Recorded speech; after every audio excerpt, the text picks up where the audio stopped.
এখন সবার আসলে একটাই প্রশ্ন, কে হচ্ছে হেড কোচ। তার থেকে বড় কথা তাবিদ আউয়াল তিনি নিজে ডেট দিয়েছেন, তিনি বারবার করে বলেছেন যে 15 তারিখেই জানা যাবে আসল নামটা কে হচ্ছেন, কোলম্যানই আসছেন কিনা। সেই ডেটটাও পিছিয়ে গেল, তিনি এখন ছুটিতে আছেন, নিজেই আসলে ছুটিতে আছেন। সব কিছু মিলে আপনি আসলে কতটা শঙ্কায় যে আমরা আসলে কোলম্যানকে পাবো বা আমরা কবে নাগাদ পেতে পারি? মানে ডিলে হওয়াটাই তো আসলে শঙ্কার, কারণ আপনি 15 তারিখের কথা বলেন, এর আগে আরো 2 দফায় এই ডেট দিয়েও চেঞ্জ করা হয়েছে। ইন্টারেস্টিংলি শুক্রবারই নামটা ঘোষণার কথা, আগের শুক্রবারেও আমরা জানার কথা। বাট এখন অ্যাটলিস্ট আমরা একটা জিনিস জানি, আমাদের কোচ লিস্টে আসলে কারা, শর্ট লিস্ট 3টা নাম আমাদের কাছে আছে। ক্রিস কোলম্যানকে নিয়ে আগ্রহ বেশি, কারণ তিনি হচ্ছেন এই 3 জনের মধ্যে probably the most high profile ওয়েলসের কোচ। বাট একই সাথে এখনো পর্যন্ত বার্নার্ড স্টর্ক এবং টমাস ডুলি, এই 3 জনের নামই আছে। কিন্তু মূল সংকটটা কোথায়, এটা আমরা এর মধ্যে গতকালকের পর পরিষ্কার হয়ে গেছে। বেতন অবভিয়াসলি একটা বড় অঙ্কের টাকা দিতে হবে monthly, which is around more than 50 lakh.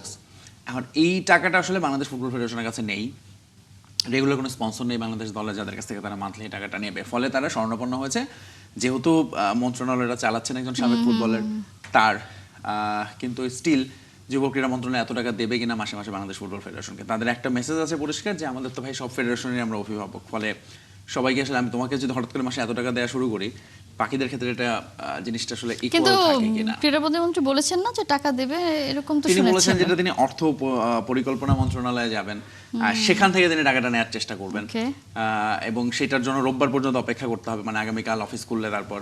So আমার মনে হয় আরো কিছুদিন তো আমাদের অপেক্ষা করতেই হচ্ছে, এবং সব মিলে যেটা এখন আলোচনা যে 25 তারিখ থেকে বাংলাদেশ দলের ক্যাম্প, প্রবাবলি তার আগে হয়তো আমরা নামটা জানতে পারবো, ঠিক তার আগে এই সময়টাই। নিশ্চয়ই, কিন্তু এটা কি আসলে রাইট প্রসেস? মানে একজনকে আমরা আনতে চাচ্ছি কিন্তু তাকে আমরা এফোর্ড করতে পারবো না, সেটা আমরা খুব ভালোভাবেই জানি।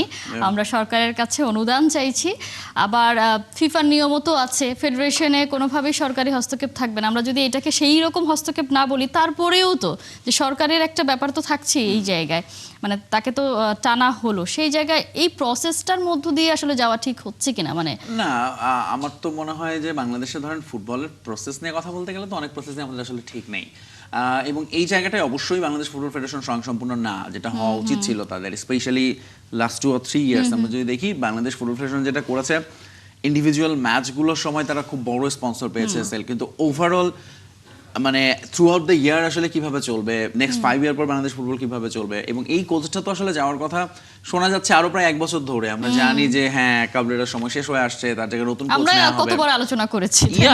তো সেই জায়গাটায় বাংলাদেশ ফুটবল ফেডারেশনের তার মানে ওই প্রিপারেশনটা ছিল না ঠিক, যেটা আসলে এখন থাকা উচিত ছিল, কারণ বাংলাদেশ ফুটবল ফেডারেশনের প্রপার মার্কেটিং টিম আছে, প্রপার ফিনান্স টিম আছে, তারা তার মানে সেই জায়গাটা করতে নিশ্চিত করতে ব্যর্থ হয়েছে। ফলে এই জায়গাটা তো একটা ধরুন এখন এগেইন একটা টেম্পোরারি সলিউশন হয়তো দেবে বাংলাদেশ ফুটবল ফেডারেশন, মন্ত্রণালয় থেকেই হয়তো একটা বরাদ্দ দেবে, কিন্তু সেটা কত দিনের জন্য, ফর হাউ লং, 1 বছর ধরে কি টাকা দিয়ে যাবে? বাংলাদেশ ফুটবল ফেডারেশনকে তো একটা নিজেদের সোর্সটা চিন্তা করতে হবে যে আমি এখানে আসলে কি, স্পেশালি আপনি যখন হামজার মতো ফুটবলার থেকে আপনি যদি তাকে ওইভাবে সেল করতে না পারেন, হ্যাঁ শুধু একটা ম্যাচের সময় আপনি বিশাল বিশাল বিলবোর্ড টাঙালেন বা অনেক টিকিট সেল হলো, কিন্তু সবসময় চিন্তা করতে হবে যে আমি থ্রু আউট দ্য ইয়ার আসলে কিভাবে ন্যাশনাল টিমটাকে আমি ক্যারি করব।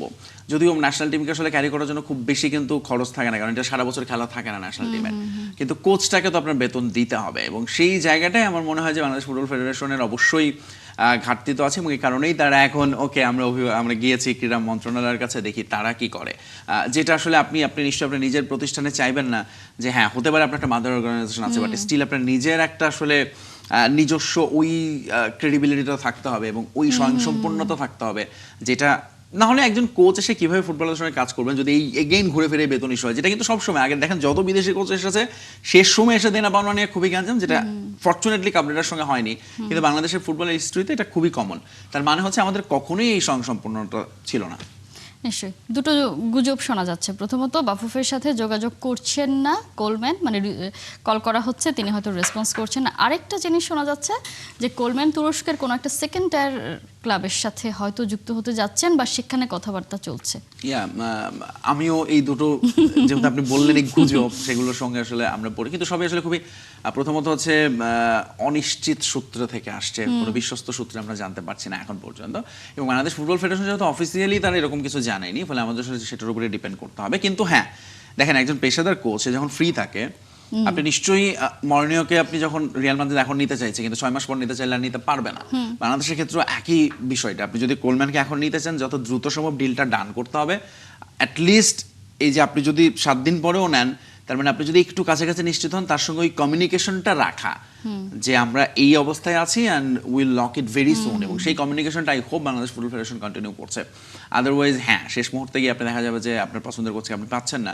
যদিও বাংলাদেশ ফুটবল ফেডারেশন সেইটা জেনে তারা BCD প্ল্যান করা আছে, মানে আমরা কোচের তালিকার কথা যেটা বললাম, হয়তো এর বাইরে থেকেও আরও কোনো নাম ঢুকে যেতে পারে, but at least Bangladesh football federation শুধুমাত্র হ্যাঁ হয়তো প্রায়োরিটি আছে কোলম্যানের কথা এগেন, কিন্তু একই সাথে অন্যান্য অপশনগুলো বাংলাদেশ ফুটবল ফেডারেশনের হাতে আছে, এবং শেষ পর্যন্ত হয়তো সেখান থেকে একজনকে নিতে হবে। কারণ প্রথমত হচ্ছে যে আমরা বলছি হাই প্রোফাইল কোচ, আমরা এখন জানি যে একজন জার্মান কোচ আছেন, আরও একজন এই ওয়েলসের কোচের বাইরেও, এবং তারা আসলে প্রত্যেকেই এখন বাংলাদেশ ফুটবল টিমের জন্য আমার মনে হয় যে যথেষ্টই হাই প্রোফাইল, এবং যে সমালোচনা বা প্রশ্ন আমরা শুনি, হ্যাঁ হামজা, সমিত, শমকে, কাবরেরা ডিল করতে পারেন না বা পারবেন না, আই হোপ যে নতুন কোচের ক্ষেত্রে বাংলাদেশ ফুটবল ফেডারেশন ওই জিনিসটা মাথায় রেখেছে, তাদের এখন পাইপলাইনে এরকম ফুটবলার আছে এবং তাদের জন্যই তারা কোচটা আনছে। ফলে সেই জায়গাটাই অবশ্যই এই কমিউনিকেশনটা খুব জরুরি, যেন আমরা ওরকম সংকটে না পড়ে যায় শেষ মুহূর্তে আমরা টাকার জোগান হলো কিন্তু আমার কোচ আমার হাতে নাই, তখন আমাকে একটা যাই হোক কোনো একটা কোচ হয়তো কোনো সবাই শঙ্কা করছে আবার না কাবরেরাই ঢুকে পড়ে এই সুযোগে। সেটা হওয়ার সম্ভাবনা আমার তো মনে হয় না, বাট স্টিল হ্যাঁ, যেহেতু আপনার নতুন কোচ না আসা পর্যন্ত আপৎকালীন দায়িত্ব তো কাউকে না কাউকে চালাতে হবে। এবং বাংলাদেশের যে ফুটবলের সিন্ডিকেট সেটার নিয়ে যাদের অভিযোগ, যাদের নাম শোনা যায়, তারা হচ্ছে বেশিরভাগই সব দেশীয় কোচের নাম শোনা যায়, এবং যদি আপৎকালীন সময়ে দেশীয় কোচ কাউকে কেউ দায়িত্ব নেন, তখন কিন্তু বাংলাদেশের ফুটবলের সঙ্গে সমর্থকদের একটা দূরত্ব নিশ্চিতভাবে তৈরি হতে যাচ্ছে। এর মধ্যে আপনি সোশ্যাল মিডিয়া যদি খেয়াল করেন, বিশাল ক্যাম্পেইন চলে এগেইনস্ট আওয়ার লোকাল কোচেস, বলা হয় তারা সিন্ডিকেটের পার্ট, এবং সেই জায়গাটাই আসলে কোচ নিয়োগ প্রক্রিয়াটাও একটা সিন্ডিকেটের হাতে বলেই আমরা মিকেল রোজারিওকে মিস করেছি, এরকম কথাও শোনা গেছে। সেটাও আছে হ্যাঁ। ফলে ওই জায়গাটা তাতেও আসলে এই যে গুজব এখন আমরা একটা দুটো শুনছি, এটার সামনে আরো অনেক বেশি বাড়তে থাকবে যত সময় গড়াবে। আমার সাথে বৃহস্পতিবার আমার একজন অতিথির কথা হয়েছিল আপনার মতোই। তিনি আসলে বলেছিলেন যে এই যে 15 দিনের মধ্যে কোচ সিলেক্ট করে ফেলা, একটা দেশের হেড কোচ 2 বছরের চুক্তি, মানে লম্বা সময়ের বা প্ল্যানিং, অনেক কিছুই তো থাকে একজন কোচকে ঘিরে, এই অল্প সময় একেবারেই যথেষ্ট নয়। তাহলে বাফুফে এটা কেন করলো? আপনি কিছুক্ষণ আগে নিজেই বলছিলেন যে আমরা প্রায় 1 বছর ধরে বলছিলাম যে শেষ হয়ে যাচ্ছে কাবরেরার সাথে মেয়াদ এবং কাবরেরা পারছে না এই দলটাকে ম্যানেজ করতে, তাহলে তখন কেন প্ল্যান ভাবা হয়নি? তখন থেকেই কেন আসলে চিন্তা ভাবনাগুলো বাফুফের ছিল না? বাফুফেকে নিয়ে সবারই একটা অভিযোগ, বাফুফে এখনো পেশাদার হতে পারেনি। আপনারও তাই মনে হয় কিনা? ওয়েল, এক কথা না হলেও চলবে। সত্যি কথাটা কি আসলে বাংলাদেশে আসলে আমি এই জিনিসটা যেটা ফিল করি, আমরা হয়তো কোনো পার্টিকুলার একটা টপিক এখন আলোচনায় বলে বলছি তারা পেশাদার হতে পারেনি, অবভিয়াসলি পারে নাই, এই প্রশ্ন তোলাই যায়, করাই যায়, কিন্তু বাংলাদেশ আসলে কোন জিনিসটা ঠিক পেশাদার, আমরা নিজেরা বা let's say Bangladesh cricket board দেশের সবচেয়ে স্পোর্টসের বড় গভর্নিং বডি, সেখানে আপনি অসংখ্য BPL হলেই আমরা এই আলোচনাগুলো করি, ফুটবলের ক্ষেত্রে এখন করা হচ্ছে। সো আমাদের আসলে পেশাদারিত্বের ঘাটতি জাতি হিসেবে সবখানেই আছে, এটা হচ্ছে নাম্বার 1। আর নাম্বার 2 হচ্ছে যেটা ফুটবলের এই গত 1-2 বছরে যদি আপনি এই জিনিসগুলো কভার আপ করতে না পারেন, তার মানে এটা একটা অ্যালার্মিং যে সামথিং ইজ নট রাইট। কেন আমি বলছি 1-2 বছর আপনি না পারেন? দেখেন এই সময়টা আপনি যত রকম সাপোর্ট দরকার, ফ্যান, স্পন্সর, গভর্নমেন্ট এবং সব স্টেক হোল্ডাররা কিন্তু ফুটবলের সঙ্গে আছে, যেটা বলে ফুটবলের উত্থান। এটা কেন হয়েছে? বিকজ মানুষ এখন ফুটবলটা নিয়ে কথা বলছে, আমরা দেখছি ফুটবল, বাংলাদেশ ফুটবলে আগের চেয়ে ভালো করছে লেটস সে। সেই জায়গাটায় যদি আমি তখন এই জিনিসগুলো, আমার তো খুব বেসিক জিনিস, আমার এই ধরনের স্ট্রাকচার, আমার কোচিং, আমার ফিনান্স, সো এই বিষয়গুলো আসলে গত 1-2 বছরে ঠিক হওয়া উচিত ছিল, এবং বাংলাদেশ ফুটবল ফেডারেশন সেই জায়গাটায় পেশাদার হওয়ার চেষ্টা করেছে। তারা বেশ কিছু কমিটি বা আমি বলবো যে টিম ফর্ম করেছে, যেটা আসলে হওয়া আগে ছিল না বাংলাদেশ ফুটবলে। ফলে সেই জায়গাটা আমার তো মনে হয় যে ইভেন অনেক অন্যান্য স্পোর্টস গভর্নিং বডির চেয়েও বাংলাদেশ ফুটবল ফেডারেশন পেশাদার। কিন্তু ওই যে গত ধরুন অনেকগুলো বছরের আসলে একটা ঘাটতি আছে, তো সেই জায়গাটা আসলে কাটিয়ে উঠতে বাংলাদেশ ফুটবল ফেডারেশনের সময় লাগছে অবভিয়াসলি। কিন্তু একই সাথে হ্যাঁ, এই জায়গাগুলোতে তো অনেক অনেক কিছু করার আছে। কেন ধরুন আমাদের শুধুমাত্র এই কোচের ক্ষেত্রেই না, যে কোনো ক্ষেত্রে আপনি দেখেন, ফুটবলারের ক্ষেত্রেও কাউকে ধরুন আনা হবে বা নেওয়া হবে, এবং সেটা নিয়ে এত রকম আলোচনা চলে, এবং কে যে আসলে ঠিক মূল কাজটা করছেন দায়িত্বে, বাংলাদেশ ফুটবল ফেডারেশনের ভেতরেই দেখবেন যে আপনি 2-3 জন 2-3 রকমের কথা বলছেন, সেই জিনিসগুলো আসলে বেশি কনফিউশন তৈরি তো করেই। কিন্তু কোচের ক্ষেত্রে অ্যাটলিস্ট এইটা খুবই ভিজিবল ছিল, কাবরেরার বিদায় খুবই ভিজিবল ছিল। বাংলাদেশের নেক্সট ফুটবলে কিন্তু এটা একটা সুবিধা, আপনি জানেন যে আপনার সাইকেল কি আগামী 5 বছর পর্যন্ত আপনি কোথায় কি কি খেলতে হবে, সেই জায়গাটায় বাংলাদেশ ফুটবল ফেডারেশনের প্রপার প্ল্যানিং করার সুযোগটা ছিল, যেটা তারা মিস করে গেছে অপরচুনিটি।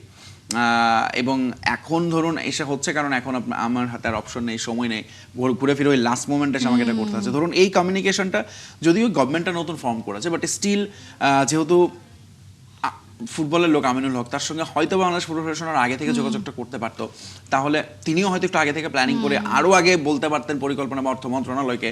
সেই জায়গাগুলোতে তো ঘাটতি তো আছেই। এখন আমাদের এইসব নিয়ে চলতে হবে, বাস্তবতা হচ্ছে এইটাই। এবং ওই হোপ যে খুব দ্রুত আসলে বাংলাদেশ দলের অ্যাটলিস্ট এই কোচিং ইস্যুটা, মানে হয় না একটা বাবা মা ছাড়া একটা পরিবার, তো আমাদের কোচ ছাড়া এখন ন্যাশনাল টিম, এবং সামনে যখন ক্যাম্প শুরু হবে সেখানে যদি আপনার ওই মেইন কোচটা না থাকে, তিনি যত সময় পাবেন দলের জন্য আসলে তত ভালো। এক্স্যাক্টলি। আর আমরা তো এখন বলছি যে আমরা শুধু আর সাফে আটকে থাকতে চাই না, আমরা আমাদের লক্ষ্যটা অনেক বড়। তো লক্ষ্যটা বড় হতে গেলে প্রথম তো এটা একেবারে বেসিক নিডস ছিল, সেটা দেখা যাক। তারপরে অনেকেই বলছে আসলে যে যতই 2-1 দিনের কথা বলুক না কেন, ফাইনালি 24 তারিখের আগে আসলে সেভাবে হয়তো কিছুই জানা যাবে না, এরকম তো বলা হচ্ছে। দেখা যাক যে আসলে কি হয়। আমরা একটু ক্রিকেট নিয়ে কথা বলি। যে কথাগুলো বললাম যে ইনফ্রাস্ট্রাকচারের সমস্যা বা এগুলো অপেশাদার আচরণ, এগুলো আমরা ক্রিকেটে দেখেছি, এবং সেটার কারণে যে রেজাল্ট আসে না সেটাও আমরা দেখেছি। যদিও এই মুহূর্তে আমরা যে আলোচনাটা শুরু করছি সেখানে আমরা একটু স্বস্তি নিয়ে শুরু করতে পারবো। বাংলাদেশ এগিয়ে আছে, পাকিস্তান এখন এমন একটা সময়ে যাচ্ছে, তাদের ওই ম্যাচ তারা জিততে পারছে না। বাংলাদেশের সাথে প্রথম ম্যাচটা হেরে গেল, তারপর তাদের 8 পয়েন্ট সম্ভবত কাটা গেল, জরিমানা হলো, মানে একেবারে খারাপ অবস্থায় আছে। তারপরেও তাদের স্বস্তি, বাবর আজম ফিরছে। আমরা কি তাহলে এই টেস্টে বাবর ভার্সেস নাহিদ রানাকে দেখতে পাবো কিনা? হ্যাঁ, সেটা তো অবশ্যই। তারা একই দলে খেলে এসেছেন সাম্প্রতিক সময়ে, এবং সেখানে ফাইনালের পরে আপনার মনে আছে নিশ্চয়ই, ওখানে সবাই রিয়াকশন দিয়েছেন, বলছিলেন যে বাবর আজম নেটে নাহিদ রানাকে ফেস করতে চান না, বা আসলে কেউই ফেস করতে চায় না। তখন থেকে আলোচনা ছিল আচ্ছা টেস্টে তো দেখা হবে তো দলের। এখন এইটাতে একটা তো হচ্ছে বাবর আজম ফিরছেন, দ্যাটস ফর শিওর। নাহিদ রানাকে নিয়ে একটু আলোচনা ছিল যে তাকে আসলে রেস্ট দেওয়া হবে কিনা, বিকজ বাংলাদেশ ওয়ার্কলোড ম্যানেজমেন্টের কথা বলছে। বাট আমার মনে হয় যে নাহিদ রানাকে তারা এই টেস্টে অবশ্যই রাখবে। But he is too good to omit, না যে আপনি এরকম একজন পেসারকে আসলে বাদ দিতে চাইবেন না। স্পেশালি এই ম্যাচটাও হতে যাচ্ছে স্বল্প দৈর্ঘ্যের ম্যাচ, কারণ 5 দিনের খেলা, বৃষ্টি অবভিয়াস একটা বড় রোল প্লে করবে এখানে। আসলে আজকেও আমরা জানি না কখন ঠিকঠাক মতো খেলা শুরু হয় কিনা সিলেটে। ফলে ওই জায়গাটায় হচ্ছে নাহিদ রানা ফিরছেন, মানে নাহিদ রানার সঙ্গে বাবর আজমের দেখা হচ্ছে, এবং সেটা আসলে খুব আর্লি হয়ে যেতে পারে। পাকিস্তানের টপ অর্ডার, আর ধরুন বাবর আজমকে আসলে অনেক, তিনি তো এমনিতেও এখন ধরুন একজন যিনি ড্রপ যার জায়গায় ঢুকবেন, ওপেনারের জায়গায় ঢুকবেন, সেক্ষেত্রে ব্যাটিং অর্ডারে খানিকটা চেঞ্জ আসবে।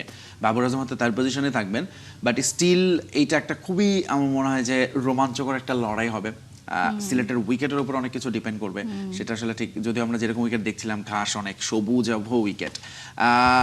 বাংলাদেশ দল নাহিদ রানার জন্য আসলে প্রপার মানে একটা সেটআপটাই করে দিতে চাইবে, এবং সেটাই হওয়া উচিত। আপনার দলের বেস্ট বোলার, পারফর্মিং বোলার, এরকম ফেরোসাস স্পিড নিয়ে তিনি বল করছেন, তার জন্য আপনি নিশ্চয়ই ওরকম উইকেটই চাইবেন, যেটা পাকিস্তান এখন করতে ব্যর্থ হয়। আপনি দেখেন ঘরের মাঠে পাকিস্তান যে টেস্টগুলো জিতেছে সব স্পিনিং ট্র্যাক দিয়ে, তাদের ওই পেসারদের উপর তার মানে তাদের ওই আস্থাটা নাই, যেটা ধরুন আমাদের ক্ষেত্রে আমাদের পেসার ভার্সেস তাদের পেসাররা তো মুখোমুখি, সেখানে আমরা দেখছি। এবং আমাদের ক্ষেত্রে এই ম্যাচেও পেস বোলিং এও তো একটা পরিবর্তন আসার কথা, হয়তো বা এবাদতকে ড্রপ করা হতে পারে, এবং সেই জায়গায় শরীফুলের একটা পসিবিলিটি আছে, এবং সেটাই হওয়ার কথা। 3 জন পেসার নিয়ে খেলবে, স্পিনারের হাত দেওয়ার আসলে সুযোগ নাই। তাইজুল এবং মিরাজে থাকবে, নাইমের আর মানে এই সিরিজ অন্তত তাকে মনে হয় না দেখা যাবে। সেই জায়গাটাই বাংলাদেশ দলের এগেইন ধরুন প্রথমত হচ্ছে আমরা যখন চিন্তা করছি যে আমরা একটা দলের বিপক্ষে ম্যাচ জেতার জন্য 20 উইকেট নিচ্ছি, এবং সেই 20 উইকেট নেওয়ার ক্ষেত্রে আমাদের নেতৃত্ব দিচ্ছেন পেসাররা, it's a very good feeling. এখানে একটা মজার ব্যাপার কিনা যে প্রথম ইনিংসে আমরা দেখেছি মেহেদী হাসান মিরাজ তিনি 5 উইকেট নিলেন, তারপরেরটা আমরা নাহিদকে দেখলাম। মানে তার মানে আমরা বলতে পারি যে আমাদের আসলে দুই পক্ষই একদম সমান তালে লড়ছে। নিশ্চয়ই, এবং সেটাই আসলে বাংলাদেশ দলের রিসেন্ট আমি বলবো সাফল্যের চাবিকাঠি, যে আপনি ধরেন ওই ভার্সেটালিটি আছে বোলিং এ। আপনি এখন আর একজন বোলার, আগে যেটা সাকিব আল হাসানের উপর আমরা টেস্টে ধরুন টানা ঘরের মাঠে না, অথবা তাইজুল, কোনো একজনকে পার্টিকুলারলি পারফর্ম করতে হতো, স্পিনারের নামই আসবে, মিরাজের নামও আসতে পারে। সেই জায়গাটা আমাদের পেসাররা 3 জন পেসার নিয়ে আমরা টেস্ট খেলছি ঘরের মাঠে, এবং তারা ওই চতুর্থ দিনে, পঞ্চম দিনে এসে ওই বলটা করছে, যেটা আসলে যে কোনো cricket nation, test playing nation চাইবে তার পেসারদের কাছ থেকে পেতে। So it's a very good feeling, এবং সেই জায়গাটায় বাংলাদেশ দল আমার মনে হয় যে ওই কনফিডেন্সটা তো আছেই, আমরা সিরিজ হারছি না, এই ম্যাচ যদি বৃষ্টিতে ভেসেও যায় বা ড্র হয়, সিরিজটা বাংলাদেশের থাকবে। জিতলে তো একটা অসাধারণ রেকর্ড হবে, আপনি পাকিস্তানের সঙ্গে টানা 4টা টেস্ট জিতবেন, যেতে হবে। এবং এটা আসলে খুবই পসিবল। আরো পাকিস্তানের যেটা খুবই ভালো vulnerable ব্যাপার, situation টেস্ট তাদের। চ্যাম্পিয়নশিপে বাংলাদেশ একটা সম্মানজনক জায়গায় উঠে আসছে। আমরা দেখছি ভারতের ইমিডিয়েট পরেই বাংলাদেশ আছে, রেটিং পয়েন্টের ডিফারেন্স খুব সম্ভবত 4 পয়েন্টের। তার মানে বাংলাদেশ এখন একটা সুবিধাজনক জায়গায় আছে। এখন থেকেও যদি তারা মনে করে যে পেছনে সবকিছু ভুলে নতুন করে সবকিছু শুরু, এটা চলবে। হ্যাঁ, কারণ ধরুন আগের টেস্ট ওই সাইকেলগুলোর রেজাল্ট আমরা জানি খুব একটা right, ভালো না, এবার right. সেটা ইমপ্রুভ করার অপরচুনিটি। সেটাই। আমরা স্বস্তি নিয়েই প্রথমে কথা বলেছি যে বাংলাদেশের বোলাররা দারুণ করছে, অস্বস্তি তো আছে ওপেনিং অর্ডারে। সেখানে সাদমান ছিটকে গেছেন, জাকিরকে ডাকা হয়েছে, আবার তামিম তো আগে থেকেই ছিলেন। তামিমের কি অভিষেক হবে কিনা? তামিমের অভিষেক হবে, দল সূত্রে যেটা জানা গেছে এটা মোটামুটি নিশ্চিত। ইনফ্যাক্ট জাকিরও খেলতে পারেন, কারণ সাদমানের ইনজুরি যেরকম আছে, একই সাথে জয়ের অফ ফর্ম, এবং তারও একটা আমরা দেখেছি যে গতদিন অনুশীলনে তাকে ব্যান্ডেজ করে অনুশীলন করতে, ফলে একেবারে নতুন টেস্ট ওপেনিং পেয়ার নিয়ে বাংলাদেশ খেলতে পারে তানজিদ তামিম এবং জাকির হাসান। তানজিদ তামিমকে আসলে আগের টেস্টে যেহেতু দলে রাখা হয়েছিল এবং ওই সাদমানের জায়গায় আসলে তখনই মোটামুটি নিশ্চিত যে তিনি দলের হয়ে ওপেন করবেন। একই সাথে জাকিরকে ডাকা হয়েছে সারপ্রাইজিংলি বিকজ সাদমানের জন্য, বাট একই সঙ্গে বাংলাদেশ দলের আসলে ওপেনারদের পারফরমেন্স গত 4 ইনিংসে দলকে স্বস্তি দেয়নি। কিন্তু একই সাথে আবার কিন্তু এটাও আমরা দেখেছি টিম ম্যানেজমেন্ট থেকে বা নাজমুল হোসেন শান্ত যেটা বলেছেন যে তারা যে 40টা বল খেলেছে, এবং আমরা জানি যে টেস্টের প্রথম দিন ওই শুরুর স্পেলটা ওপেনারদের সামলানো সবসময় কঠিন। সেই জায়গাটা আপনি একেবারে খুব বেশি প্রশ্ন তোলার সুযোগ নেই আসলে জয় সাদমানের, কারণ বাকিরা পারফরমেন্স দিতে সেটা ঢেকে দিয়েছেন বলেই তাদেরকে নিয়ে এত কথা হচ্ছে। মিডল অর্ডার এত দারুণ পারফর্ম করছে এবং কনসিস্টেন্টলি পারফর্ম করছে, সেটা অনেক বেশি স্বস্তির। আর আমরা তো দেখি যে কোনো কিছু জিতলে আসলে লুপহোলস গুলো আমরা এমনিতেও ভুলে যাই সেই জায়গায়। কিন্তু আপনি বলছিলেন নতুন ওপেনিং পেয়ার, তাদের সামনে সুযোগ আছে, সুযোগটা যেহেতু তারা পেয়ে যাচ্ছে, সেক্ষেত্রে বড় কিছু করে দেখানোর বা একটা স্বস্তির কিছু একটা করে দেখানোর, সামনে তো আমাদের অনেক বড় বড় টাফ চ্যালেঞ্জ আছে। সেই জায়গা থেকে দেখা যাক, আমরা চাইবো নিঃসন্দেহে যে ঘরের মাঠে প্রথম জয়টা তো বাংলাদেশ পেয়ে গেছে, এবার আসলে যদি হোয়াইট ওয়াশই করে দেওয়া যায়, বৃষ্টি যেরকম করে ওয়াশ করে দিয়ে যায় সবকিছু, সেরকম ভাবে যদি করে দেওয়া যায় সেটা নিশ্চয়ই খুব ভালো হবে। আজকে প্রথম দিন আমরা প্রত্যাশা করি দুজনেই নিশ্চয়ই না একদম যে শুরুর বল থেকে বাংলাদেশ ডমিনেট করবে। অসংখ্য ধন্যবাদ তিতুমির। এই ছিল এখনকার খেলা জগৎ। সরাসরি সংবাদের অনুষ্ঠান দেখতে চোখ রাখুন ৭১ ফেসবুক পেজ আর সাবস্ক্রাইব করুন ৭১ ইউটিউব চ্যানেল। ৭১-এর সাথেই থাকুন।